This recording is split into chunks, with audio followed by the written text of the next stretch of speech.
Hello everyone! Today I'll be sharing with you why I decided to go out from my comfort zone by creating this page, The Journey Beyond. Come and walk with me as we journey together. Welcome to The Journey Beyond.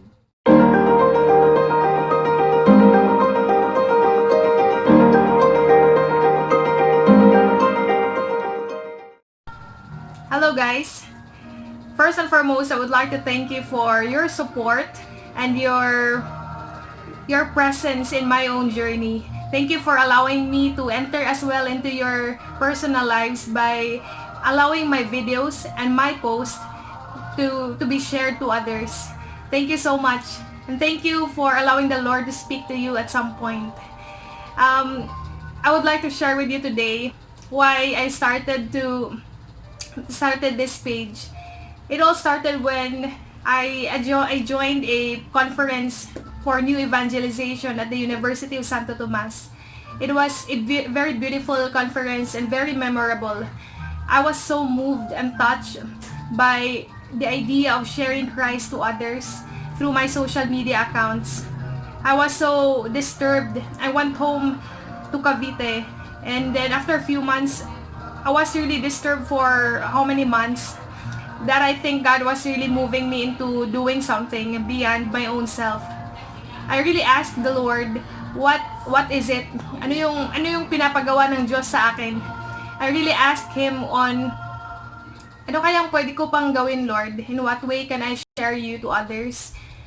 And it really disturbed my heart that He was actually asking me to create a page and to share Him and to utilize the social media accounts that I have.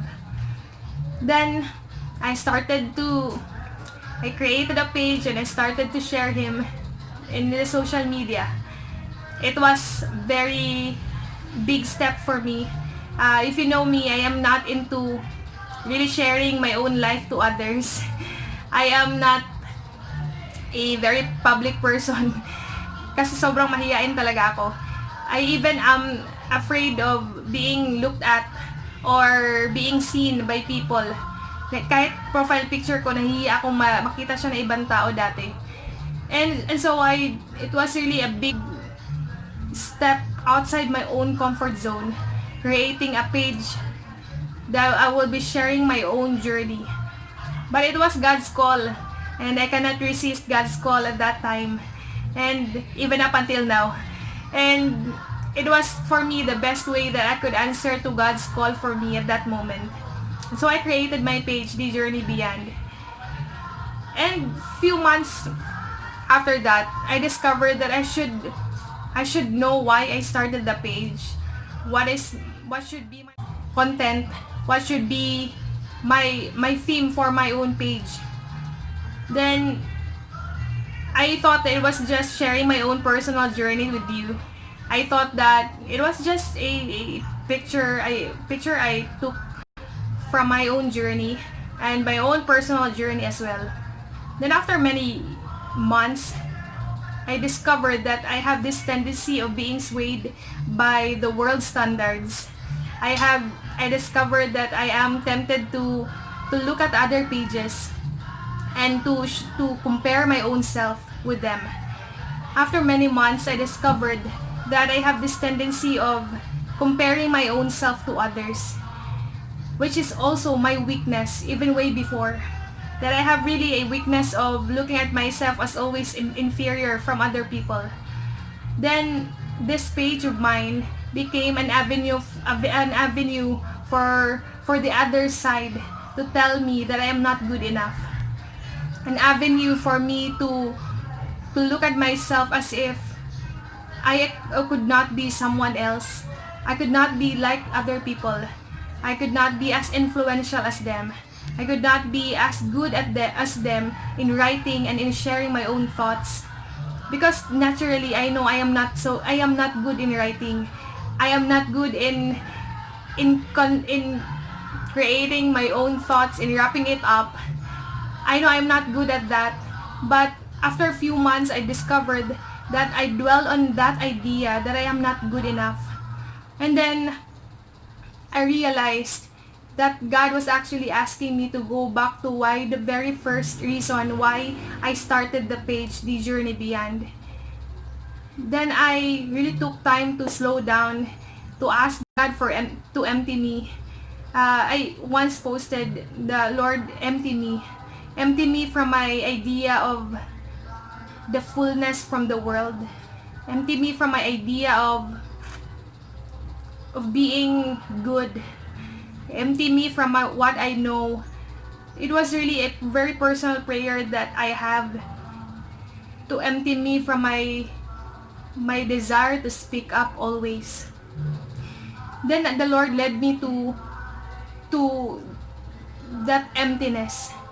I realized to be empty means to allow myself to be filled by the Lord.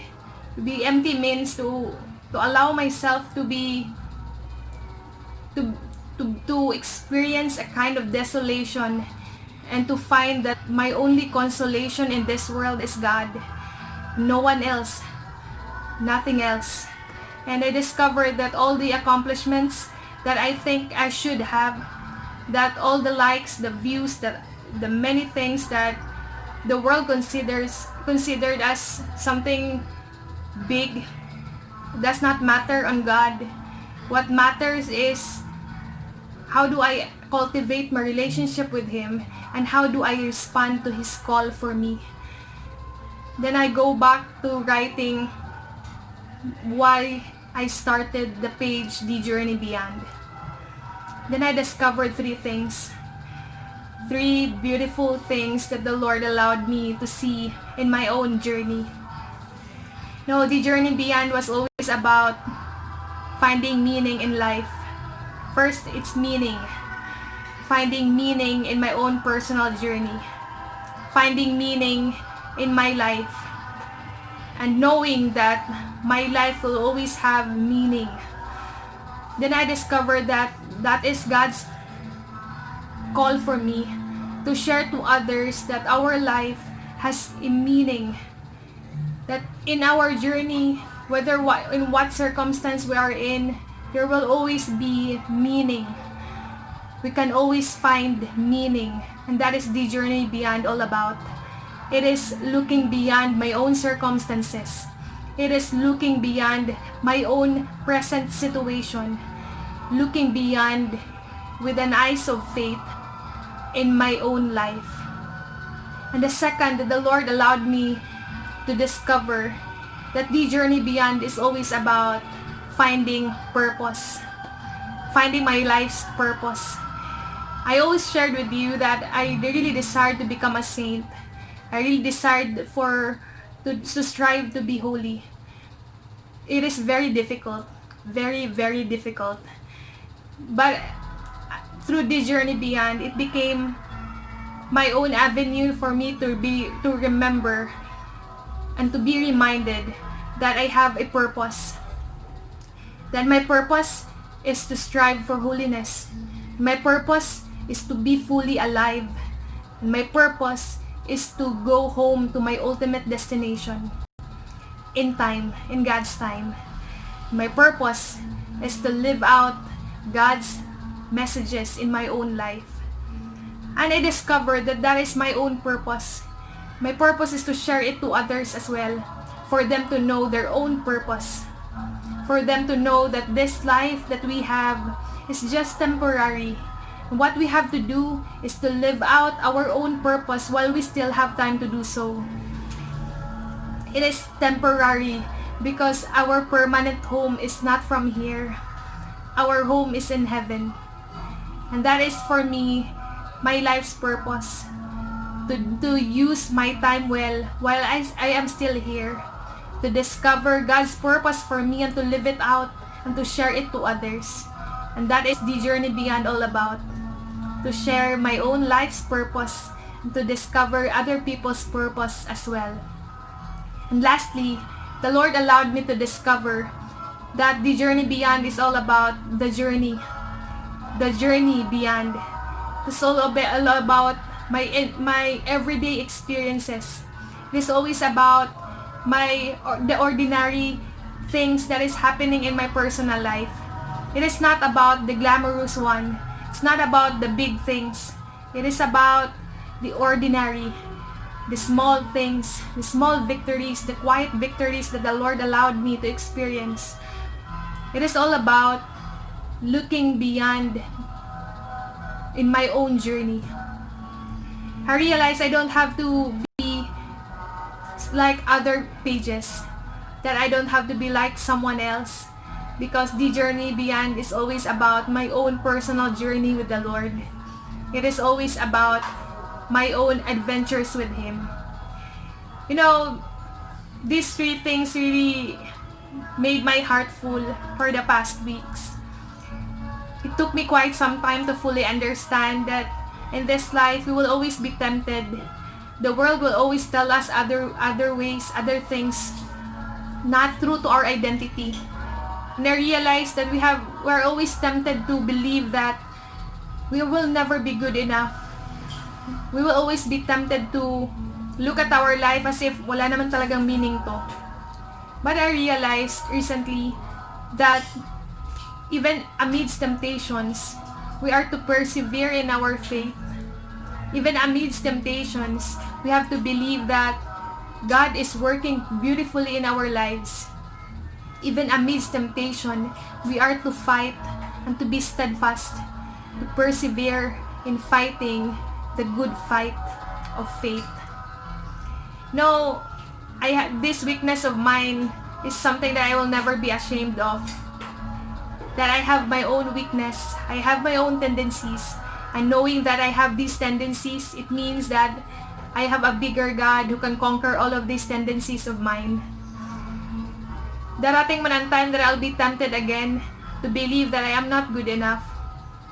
Pero I know that darating din ang time that I will always be I will always be assured and always remember that God will always be enough. Di ba ako enough in the world standards, but the Lord is already enough in my own heart. You know, as we share Christ to others in our social media accounts, let us not be swayed by the world standards of likes, views, shares. Let us not be fooled by the world standards of something beautiful and good. Let us always remember that we are not from here. We are just temporary pilgrims of this world.